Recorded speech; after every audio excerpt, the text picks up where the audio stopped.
Okay, hello everyone. Welcome to recitation 24. That's what we're going to be doing today, recitation 24. And because of the situation of things right now, we'll be doing all our recitations by video, and the Professor Tonia has decided to take out all the code. So there will be no more codes for recitations. Recitations will be open the day of recitation, and we'll try as much as possible to post the videos the night before so you can have access to the videos and do your recitations quickly. So recitation 24 is what we're doing today, and it's for the chapter on electromagnetic waves and propagation of electromagnetic waves. So these are the questions you usually have. The first question that says, I attended recitation and got the code. The answer is always true, so just say true to this problem. And then I'm going to go straight to the next problem. And the next problem is trying to tell us to find the part of a spectrum that the radiation of a given frequency belongs. So it's telling us in this problem, okay, that I'm going to read it out. I don't know if you can see it clearly, but visible light is defined to be electromagnetic radiation with wavelengths between 400 nanometers and 700 nanometers. Okay? So given this, in what part of the spectrum is electromagnetic radiation that has a frequency of 3 × 10⁻⁴ hertz? Okay, so we have all these ranges: infrared, visible, ultraviolet, X-ray, and gamma rays.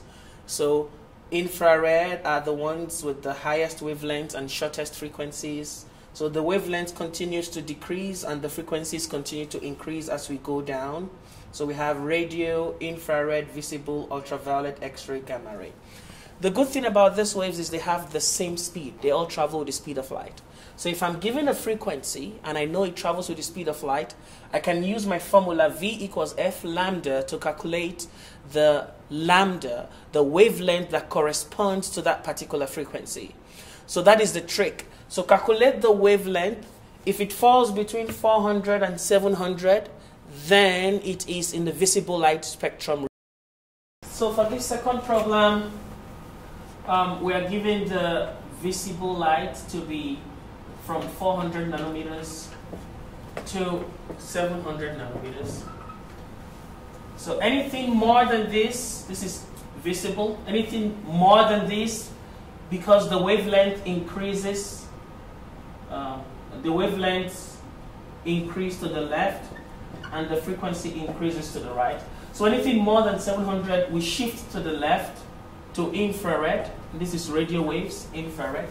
So anything a little less than that, and infrared also has its own range. And anything a little more than this will fall in the ultraviolet, okay? So we know they have the same speed, c, speed of light, which is our velocity, 3 × 10⁸. So meters per second.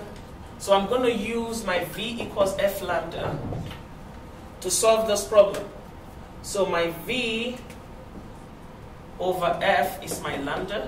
So I'm going to use the frequency I'm given, 3 × 10⁻⁴ hertz, and the speed of light to find the lambda corresponding to this electromagnetic wave.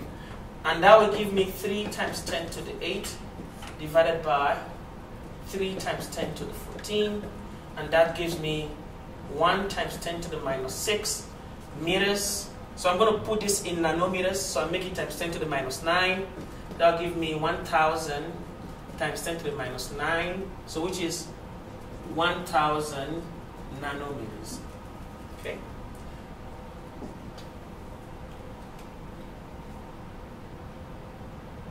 Now, since 1000 nanometers is larger than 700 nanometers, it's going to shift backwards to the infrared region. So the correct answer to that question is the infrared region. Okay. If it was lesser than 400, then it will go to the ultraviolet region. And if it was between 400 and 700, then it stays in the visible light region. Okay.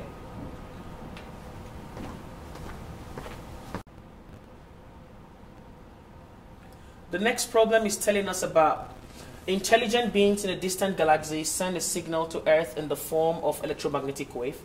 The frequency of the signal observed on Earth is greater than the frequency emitted by the source. So this is the study of Doppler effect, Doppler shift from stars or galaxies far away from us. So usually when the frequency is more than the frequency emitted by the source, we know that the source is coming closer to us. And if the frequency is less than the frequency of the source, the frequency we observe, then we know that the source is moving away from us. So that is the trick to solve this one. So if the frequency of the signal observed is greater than the frequency emitted by the source itself, then you can tell that that particular galaxy is coming towards Earth. And then the last problem. So this is the polarizer and the analyzer problem. So this one is really simple but kind of tricky. So the polarizer, if a unpolarized light comes from here, the polarizer polarizes the light straight, and then when it polarizes straight, it takes only a linear part of the electric field line, and then it takes the intensity by half. So S0 divided by 2 passes through here, and then so our S1 is S0 divided by 2. And according to the problem, our S0 is 10 watt per meter squared.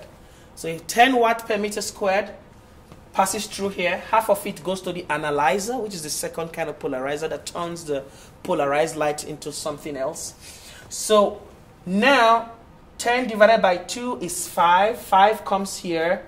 How does the analyzer transmit the light? The analyzer transmits the light, when I have 5, the analyzer transmits the light through a formula given as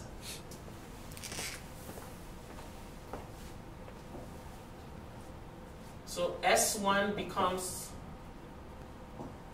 we'll call that S2 becomes S1 cos square of theta. Okay? S1 cos square of theta. So let me erase this so you can all see.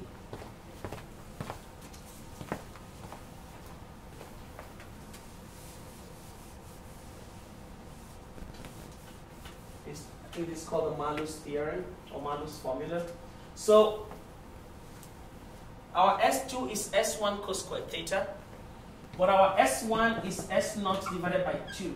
So our S1 is S0 10 divided by 2, which is 5 watts per meter squared as our intensity. Then I put that here to get S2. So S2 becomes S1 cos square theta, cos square of 30 degrees.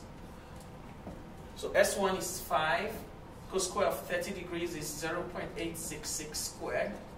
So that will give us 5 times 0.75. But they didn't give the answer in terms of numbers. They gave the answers in terms of S1. So it means our S2 becomes, I keep S1 instead of 5, and I leave the cos square 30 degrees, 0.75 S1. Okay? But if S1 was given, if the S2 was given as a number, I will multiply S1 by that number to get the number for S2.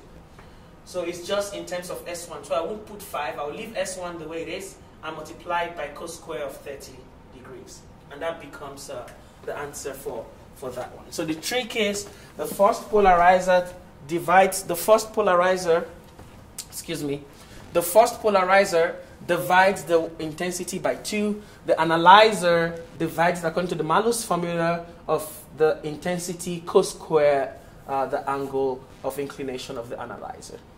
Yeah, and this ends the recitation for this week, and we'll try to post the next video next week. Feel free to send us emails if you want times extended, or if you have problems in your homework that we can't meet one-on-one to solve.